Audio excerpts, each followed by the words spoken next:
I play the character Eva, who looks up to William immensely.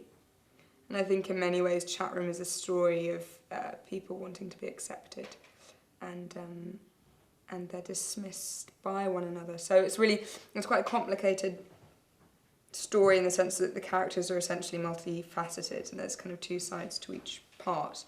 Ava is middle class, she's, I guess, a teenager, and strikes up a dynamic with Emily as well, verging on bullying in some ways.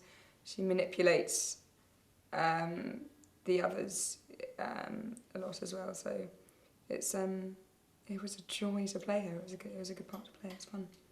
What was it like to work with Hideo Nakata, and do you think he brought some of his sort of horror sensibility to this film, even though it's not strictly a horror itself? I think the key thing with Hideo was always to have energy, and he wanted the chat room to be something vibrant and something other, and therefore to present ordinary life as something mundane and monotone and monochrome, in fact. So working with him was fantastic in the sense that he instilled a lot of energy in all of us, and he's a very patient man. And despite the sinister feel to the film at times, he still maintained a kind of upbeat energy and environment, which was important at times, I think. But he was amazing to work with. I had a great time. Given sort of some of the themes in the film, do you think that when it gets released it will attract any sort of controversy in sort of tabloid press, which has always been very suspicious of the internet and online interaction? I think it'll be controversial in the sense that we actually didn't realise how dark the final cut was going to be. It is pretty dark. And it'll be controversial, I'm sure, in the sense that, they're essentially kids, and the accessibility of the internet is dangerous and precarious and unpredictable, and these are just essentially children who are at the centre of these awful acts. And what you're capable of online can be horrific.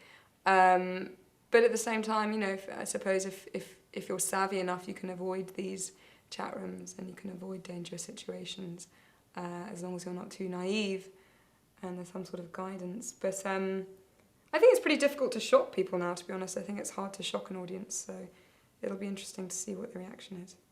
Some of your other roles that you've played, I think it'd be Killed by Wire and 28 Weeks Later, I mean, there's quite a lot of dark roles that you play. Is that something that you're attracted to as an actress, or is that just sort of coincidental, really? I know, I must be a really awful person that keeps saying horrible things. I think those parts are very interesting, and I think that if a part has a wonderful balance of fear and strength, that's always quite an exciting path to go down.